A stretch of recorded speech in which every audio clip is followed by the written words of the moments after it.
Welcome to Rise Up in Business, the law podcast for small business owners. This podcast is designed to share important legal information without the stuffy legal jargon. I'm Tracy Milacrane. Let's get into today's episode.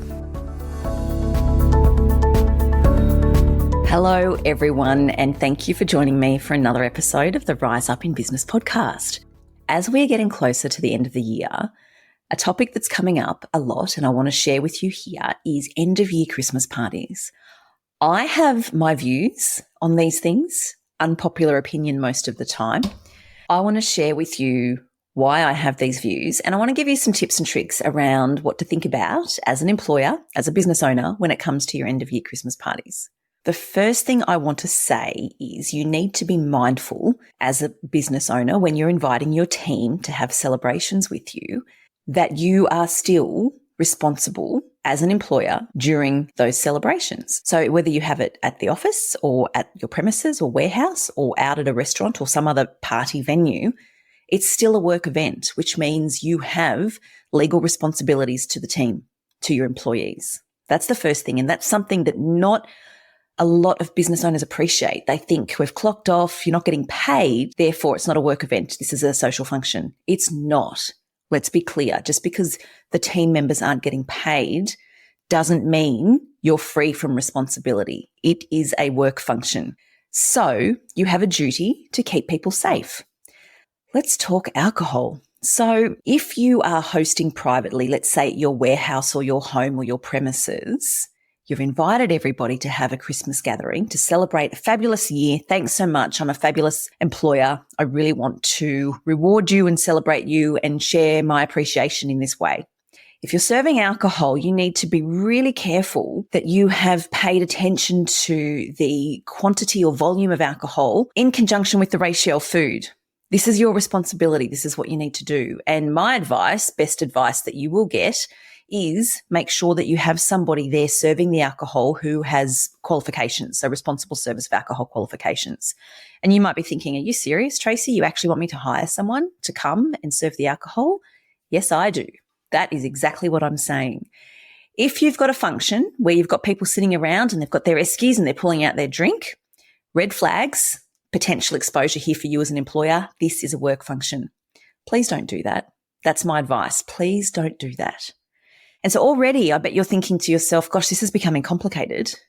Yes, it is becoming complicated. Guess what? It's always been complicated. We as business owners, though, and many employers just didn't realize the complexity, thinking it was a social event because everyone was off the clock. It's always been this complicated. But these are the things you need to know.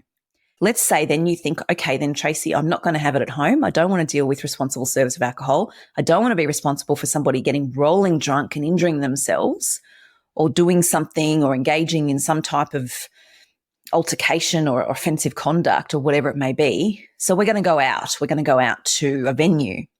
Great, do that. But please take the time to do your due diligence to understand whether or not you've got exclusivity at that venue, whether you're sharing the venue with somebody else, who else is going to be around, what's the plan for afterwards. There's court cases on this, and I won't bore you with the details, but there's court cases that actually go into liability for business owners and employers in a shared venue where one was a work party, got really rowdy. The other party at the venue was a family, and the rowdy people engaged in what the family viewed as offensive conduct. Please don't swear in front of my daughter. Bang, altercation. You know how it ends. So there's court cases on this where the courts have found that the employer had the obligation to ensure the safe work environment.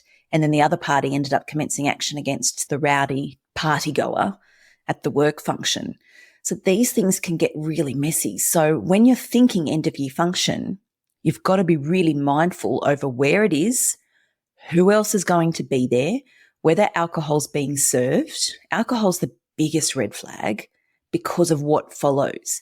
If you are engaging in a dinner or a party or a function and you get to the end of the function, you need to make sure you've got arrangements in place for your team members to get home safely. And that might mean you paying for taxis, giving vouchers, you paying for the Uber. But you as the employer need to make sure you have got arrangements in place for them. What I say to business owners is make it crystal clear to your team well in advance of the end of year celebration that it's a work function, that the standard of behavior that you expect at the work function is the same as what you expect in the workplace. Because guess what it is? It is the same. You do need to expect that same level of behavior, that same professional conduct, and make it really clear what time it ends. So have an end time. I've got 2 children and I love the birthday invites at this age because they have a start and an end time. And I think that's particularly fabulous. And we've just drafted my daughter's birthday invites and we've got the start time and the end time. So as a parent, I've got a line in the sand. This is when we wrap it up. I'll have everything tidied up within an hour and then I'll sit down with my glass of wine to unwind a bit later. So I've got those crystal clear boundaries. And I love that about kids' birthday invitations. I encourage you to do the same with your end of year work functions. Have the start and end time so it's very clear to everybody what time your work function ends. However, if you as the boss or the business owner or as the manager or somebody in that senior role then kicks on afterwards with some or all of the party goers from the work function and you're shouting some drinks, there's a very real chance that as far as the law is concerned, you might be continuing your work function. So it might actually be continuing and it may not have ended at that end time. That's a really grey area and it's really important to know that your conduct after the end time, what you choose to do and how you choose to do it is really important. Let me talk about Secret Santa. Holy dooly. I don't know if there's something that I enjoy less at Christmas than this concept of Secret Santa. Really, I'm not a Grinch by any means. I'm the eternal optimist. I love Christmas. I love the joy it brings. I don't necessarily buy into all the commercialism around it. But when it comes to the workplace and we've got Secret Santa, we need to make sure that we've made it very clear to all team members that whatever it is that you're sharing or you're gifting, it's got to be G-rated. It's got to be neutral. It's got to be something that's capable of being opened in front of the family, if you get what I mean, because otherwise you can fall into grey areas of potential discrimination, sexual harassment, those types of areas if something's really offensive. We've got gender, religion, age. There's a whole lot of things that need to be considered and respected when giving Secret Santa gifts. And you need to put yourself in the shoes of the recipient as to whether or not they're going to necessarily think it's humorous. I don't like humorous gifts. Let's just be honest. I don't like them on any level. I don't think they're funny. I don't think they're enjoyable. I don't like them at all. I have a sense of humour, but I don't find those types of humorous gifts any value whatsoever. And I don't think they have any place in the Secret Santa at the end of your Christmas party because you don't know what's going to offend somebody else. And if somebody does get offended, because it's a work environment and they've got a reasonable expectation of safety and respect, it becomes an employer issue. So if you are going to do Secret Santa, make sure the parameters are outlined really clearly for your team. So now that I've shared that and put a real dampener on that end of year spirit, what's my view? My view, honestly, is 2 things. One, as business owners, take a moment to pause and ask yourself the question, do we really need it? Do we actually need to do this end of year function, this dinner, this lunch, this whatever, with all this alcohol at this place and expose the business to all this potential liability? Do we actually need it? Do my team really want to come? I love this question so much because our team work with us every day or thereabouts, prorated, whatever their arrangement is, throughout the year.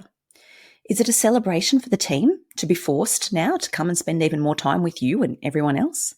For some people, it absolutely is not. The thought of going can cause anxiety. The thought of going just fills some people, some employees with dread. Ugh, they've said it's not compulsory, but if I don't go, I'm viewed negatively and they'll talk about me. So I need to go to be seen to be a team player. I have to go. It's the last thing I want to do at this time of year. I'm so busy. What I'd really love is to do something else. So just pause and ask the question, do you need to do it? And do your team actually want to go? That's the first thing. It may be that it's a resounding yes. Your team loves you and they love the opportunity and they all want to do it. Great. Bear in mind everything else, though, that I've said in this episode around your potential liability. The next thing I say, though, is there a better way to express your gratitude and to extend thanks or a gift or some sort of recognition to your team members? And it may be some type of group activity if you've decided that everybody desperately wants to hang out even more together. But it also may be a beautiful gift voucher for your team member to go out to dinner with their partner, or a movie ticket, or a gift, or so many other things that you could actually do to express gratitude to your team so that you're engaging in the end of year cheer and joy, but you're keeping your lawyer happy because you have limited your liability completely because there's none of those drunken, high alcoholic end of year type celebrations. If you don't know me, you may be thinking I am just the Grinch of Christmas, but I promise you I'm not. I love it. I do love it. I'm just very risk averse for my clients, and I'm very mindful of what can go wrong and what typically does go wrong year after year after year at these end of work Christmas functions. I have worked for employers, many over the years, and I can assure you that most of the time an end of year work function was something I wanted like a hole in the head. And many of my co-workers shared that view, but you're forced to go, you're obligated because otherwise you're viewed badly. And we all know what happens from there. So just take a moment to pause and think about what you're doing and why you're doing it. And if you are going to host that lovely celebration, please just take on board everything I've shared around your liability and your responsibilities, and make sure there's a plan to get people home safe. I hope this has been helpful. Please, if you think there are other business owners in your circle that would benefit from this episode of the podcast, please share far and wide. The intention here is to help business owners get to the end of the year without being sued and to start next year really fresh with a clean slate without things hanging over their head that could come back to bite them as a result of the end of year parties. As always, thanks so much for listening. I'll catch you next time.